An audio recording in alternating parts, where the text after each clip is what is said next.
Fishing in Cornwall, England, UK, has traditionally been one of the main elements of the economy of the county. Pilchard fishing and processing was a thriving industry in Cornwall from around 1750 to around 1880, after which it went into an almost terminal decline. During the 20th century, the varieties of fish taken became much more diverse, and crustaceans such as crab and lobster are now significant. Much of the catch is exported to France due to the higher prices obtainable there, though fishing has been significantly damaged by overfishing. However, as of 2007, stocks are improving. The industry has featured in numerous works of art, particularly by Stanhope Forbes and other Newland School artists. History. Early history. The beginnings of a significant fishery in Cornwall may be traced to the reign of King John, and by the time of the Tudors had become of national importance. It was much regulated under the rule of Queen Elizabeth I. In 1582 nearly 2,000 mariners are recorded for Cornwall and somewhat more for Devon. In 1602 Richard Carew describes the fisheries of Cornwall and Devon as much more important than those of eastern England. Two methods were in use at the time: seining and drifting. In the early years of the 17th century, the fishermen of Cornwall and Devon were also heavily involved in the Newfoundland fisheries. In the decade 1747 to 1756, the total number of pilchards dispatched from the four principal Cornish ports of Falmouth, Foy, Penzance and St Ives averaged 30,000 hogsheads annually. Much greater catches were achieved in 1790 and 1796. The majority of the pilchard catch was exported to Italy. Before the mid-18th century, the season generally ran from July till November or December, but during the 19th century usually from August to October. In 1847 the exports of pilchards from Cornwall amounted to 40,883 hogsheads, or 122 million fish, while the greatest number ever taken in one sen was 5,600 hogsheads at St Ives in 1868. Hewers helped locate shoals of fish. The hewer would shout "Hever, hever," to alert the boats to the location of the pilchard shoals. Cornish tradition states that hever cake was baked by the hewers on the return to the homes, the cake being ready by the time the crews returned to land. The Cornish lugger was a traditional type of fishing boat, and at polpero gaffers were used.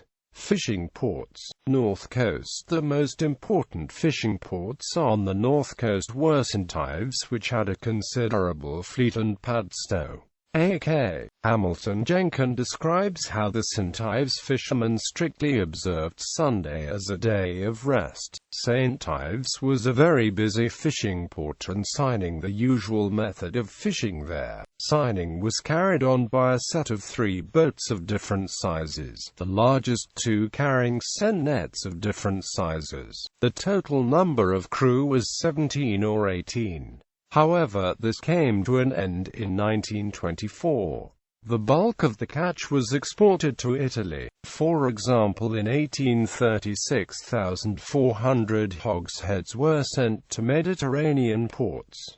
From 1829 to 38 the yearly average for this trade was 9,000 hogsheads. In 1870 the Gurnard's Head seine fishery was worth an estimated £800 per year and employed 24 men with 10 boats and 2 seines. The pilchards were sold locally as fresh pilchards rather than salted, and sold as fumados for the Mediterranean market. A new harbour was built at St Agnes in 1798, which supported a fishing industry and allowed for the export of copper ore and the import of coal from South Wales for the smelters at the mines. In 1802, a pilchard fishing industry was established from the harbour at St Agnes, reaching its peak in 1829 and 1830 before declining. St Agnes remained a busy port until the collapse of the harbour wall in a storm in 1915–16.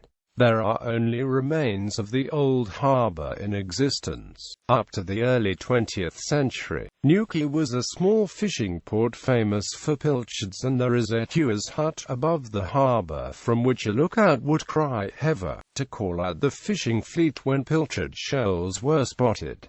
The town's present insignia is two pilchards. The real pilchards have long gone, but a small number of boats still catch the local edible crabs and lobsters. On the northeast coast, the harbours are generally smaller, and Port Isaac, Port Quin, Bossiney and Boscastle have relied on fishing, though there is a larger harbour at Bude. In the 18th century there was a small unprotected tidal harbour at Bude, but it was difficult whenever the sea was up. The Bude Canal Company built a canal and improved the harbour. Nowadays around 20 small boats use the tidal moorings of the original harbour during the summer months. Most are sport fishermen, but there is also some small-scale, semi-commercial fishing for crab and lobster. South Coast, Western. The principal industry in Newlyn is fishing, and the town relies upon its harbour. Newlyn's history has been strongly linked to its role as a major fishing port. The natural protection afforded by the Guavas Lake led to many local fishermen using this area as a preferred landing site.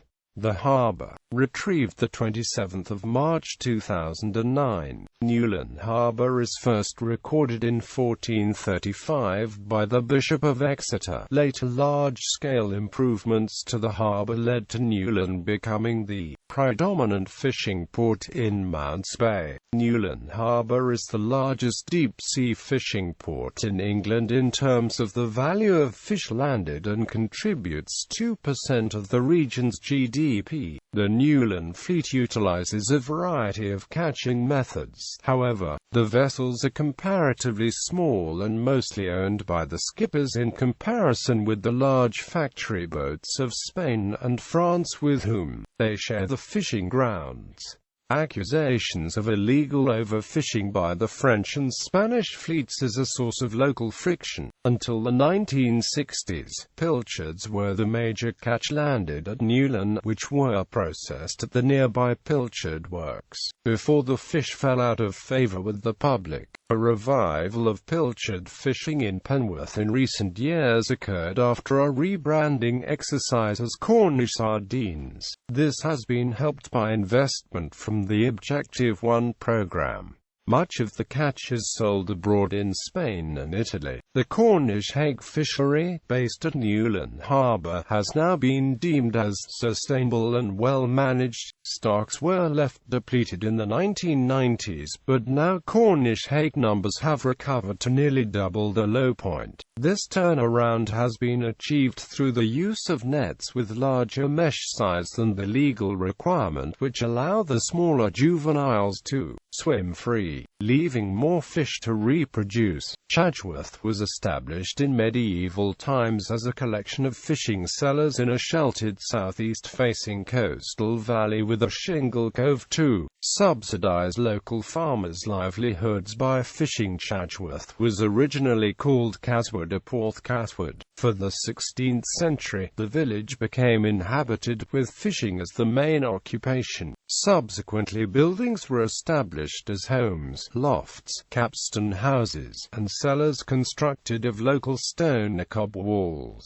and thatched or slated roofs, which were built along the beach and up the sides of the valley, leading to Chadgeworth's characteristic Cornish fishing village appearance. Chatsworth owes its existence to the fishing industry. Pilchard fishing occurred until the 1950s using large seine boats and seine nets, which was a system used to enclose the large shoals of pilchards, and coordinated by the use of lookouts, known as hewers, positioned on the cove's two headlands. In 1904, a record 1,798,000 pilchards were landed over 4 days. Due to overfishing and climate changes, pilchards are no longer found in large enough numbers to sustain pilchard fishing in Chatsworth. Instead, crab and lobster fishing occurs. Brown edible crabs, spider crabs, lobsters, sharks, monkfish, and conger are regularly landed, with most being sold abroad through a fish merchants but some being sold locally by the fishmonger, the cafe, public house and seafood snack shop.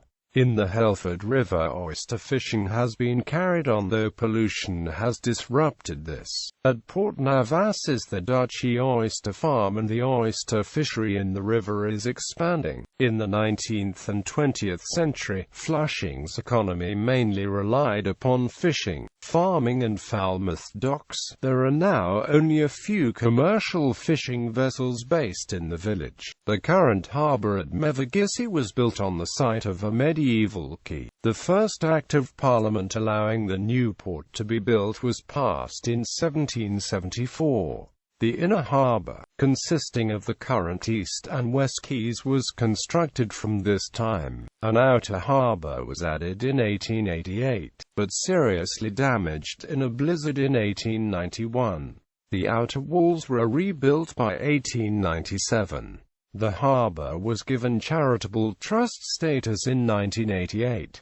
There are currently 63 registered fishing vessels in the harbour, worked by 69 fishermen. The harbour also offers tourist fishing trips, and there is a regular summer passenger ferry to Foy, South Coast. Eastern Foy has thrived as a port for hundreds of years, initially as a trading and naval town, then as the centre for China clay exports.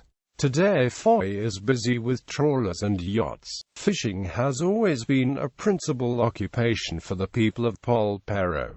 For centuries, the village was a pilchard fishing and processing port. The fish were drawn to the South Cornwall coast to feed in late summer and brought rich pickings for local fishermen. Once ashore, the fish were salted and pressed, and the oil was collected as a byproduct and used for heating and lighting. Polperro pilchards were exported to many parts of Europe. Shoals of the fish diminished in the 20th century, and pilchard fishing died out in Polperro in the 1960s. But today the port still has around 12 commercial vessels fishing for flatfish, scallops, crabs, monkfish, ray, pollock, basin cod. The little fishing port of Polperro, 5 miles west of Loo, had a fleet of small sailing fishing boats known as Polperro gaffers. The principal catch was the pilchard, but this was a late summer catch, and the rest of the year they set long lines and seine nets. Most were built in Loo, around 26 feet with a deep 6 feet draft. A gaff rig on a pole mast stepped on the keel, and they dried out on legs in Polperro's drying harbour. Within the village is the Polperro Heritage Museum of Fishing and Smuggling, situated on the harbour side in an old fish processing warehouse, which amongst other things, houses interesting photographs of the village's history. Jonathan Couch, the village doctor for many years, was also a notable ichthyologist and trained in succession a large number of fishermen to aid him in his pursuits. His observations made at and near Polperro during his lifetime and since his death have not been equalled in value at any British station. He was in correspondence with many of the foremost naturalists, and especially rendered aid to Thomas Bewick and to William Yarrell. At Loo, an early wooden bridge over the Loo River was in place by 1411, which burned down and was replaced by the first stone bridge, completed in 1436 and featuring a chapel dedicated to St. Anne in the middle. By this time Looe had become a major port, one of Cornwall's largest, exporting local tin, arsenic and granite, as well as hosting thriving fishing and boat-building industries. The town provided some 20 ships from the Siege of Calais in 1347. Looe remains a fishing town, and several fish dealers operate from the docks of East Looe, with its fleet of small fishing boats returning the catches to port daily. Looe has a reputation for producing excellent fresh fish. The town is also a centre for shark fishing, and is the home of the Shark Angling Club of Great Britain. Miscellanea. The National Lobster Hatchery is a charitable organisation in Padstow devoted to marine conservation, research and education relating to the European lobster. Customs and events. There is a tradition of holding celebrations associated with fishing, such as the Falmouth Oyster Festival and Newland Fish Festival. In fishing communities, a dance or trial always terminated the pilchard season. This was a feast for those connected with the sellers, each seller having its own trial. After the feast, which was given in the loft, games and dancing followed. These were kept up until the small hours of the morning, the music being provided by a fiddler. Quote, in 1870 Bottle considered music integral to harvest home, feast days, even visits to the mill. He mentions 3 hand reels, jigs and ballads sung for dancing. Gorseth Kerno piper Merv Davies' grandfather, Edward Veal, remembered seeing the step dance La Tapouche in the Unity Fish Cellars, Newquay in the 1880s. These reports are borne out by Dance Collection, Drama and Verse Graffiti outside the South Crofty workings. Cornish lads are fishermen and Cornish lads are miners too. But when the fish and tin are gone, what have the Cornish boys to do? Many of the plays and other works of Nick Dark, who himself fished for lobsters, are concerned with fishing in Cornwall. Food and drink. A traditional Cornish pilchard dish is stargazy pie. Starry gazy pie. Cornish coaster is an ale brewed by Sharpsbury at Rock. The coaster, a type of fishing vessel, was used extensively by Cornish fishermen in the last century. Cornish coaster pays tribute to all those down the centuries who have bravely plied their trade around Cornwall's rugged coastline. Coaster is made from an all-malt grist, English hops and a classic open fermentation. Coaster is available in cask only. Measurements. Cornish warp 4 fish, Cornish burn 21 fish, Cornish 100 132 fish, Cornish mies 505 herring, Cornish cran 800 herring, Cornish long 108 times 120 plus 5 fish, Cornish last 132,000 fish, Cornish ounce 16th part. Films. Johnny Frenchman, in 1945 British film directed by Charles Friend, was a story of rivalry between Cornish and Breton fishermen. The film's exterior sequences were shot in the Cornish fishing port of Mevagissey.